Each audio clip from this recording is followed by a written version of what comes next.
Ces tout derniers chiffres donc publiés par nos confrères du Figaro ce matin. Qu'est-ce qu'il faut faire? Comment réagir? Les pompiers ne sont pas épargnés. Les pompiers ne sont pas épargnés. Des pompiers qui se font agresser. Témoignage de l'un d'entre eux dans un instant. Yannick Ténézy, il sera en direct avec nous. À tout de suite, Yannick Ténézy. Et on démarre donc ce journal avec ce triste record, un record historique, celui des violences à l'encontre des forces de l'ordre. Policiers, gendarmes et même pompiers. On compte donc pas moins de 110 agressions par jour en moyenne, chiffre fourni ce matin par le Figaro. Témoignage tout de suite avec vous Yannick Ténézy. Bonjour, merci d'être avec nous dans la matinale CNews. Vous êtes secrétaire général du syndicat national des sapeurs-pompiers professionnels. On a besoin de comprendre, elle prend quelle forme cette violence contre les pompiers sur le terrain en France? Eh bien, la violence, elle est variable. Elle n'est pas spécifique à une forme de violence. Ça peut être des insultes, ça peut être des crachats, ça peut être des violences physiques à l'encontre du personnel, et ça peut être des violences à l'encontre du matériel, de l'institution, d'une manière générale. Ça veut dire, très concrètement, qu'il y a des personnes qui viennent vous agresser alors que vous portez secours à des victimes.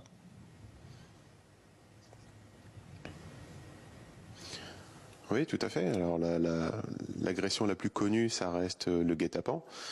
On allume un feu de poubelle, un feu de voiture, et puis on attend que les secours, la police arrivent. Et puis il y a un caillassage en règle, même si parfois c'est plus la police qui est visée que les sapeurs-pompiers. Mais nous sommes partie prenante de l'intervention.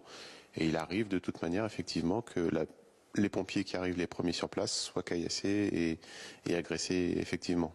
Est-ce que vous avez une idée des motivations de ceux qui vous tendent un guet-apens? Qui tendent un guet-apens à des pompiers qui viennent aider les autres?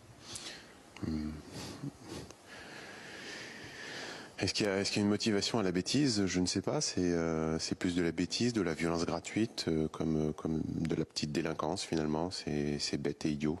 Non, j'ai pas d'explication. On s'est jamais arrêté face à un groupe de 50 pour savoir qu'est-ce qui les motivait, non. Qui sont vos agresseurs? Il y a un profil type?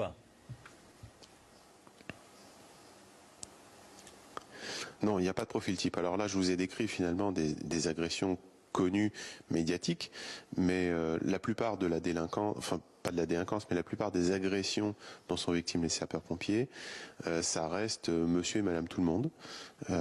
Il n'y a pas de profil type, ça peut être un enfant de 15 ans, dernièrement encore dans les Yvelines, comme ça peut être un homme ou une femme âgée d'une quarantaine d'années, avec des motifs vraiment très variés. Ça peut être tout simplement quelqu'un qui pense que vous avez tardé à vous rendre sur les lieux d'intervention, quelqu'un qui pense que vous ne faites pas ce qu'il faut, quelqu'un qui ne veut pas que vous examiniez sa femme, quelqu'un qui est en état d'ébriété et qui est dans un état second et qui ne veut pas vous voir, qui ne veut pas être transporté à l'hôpital.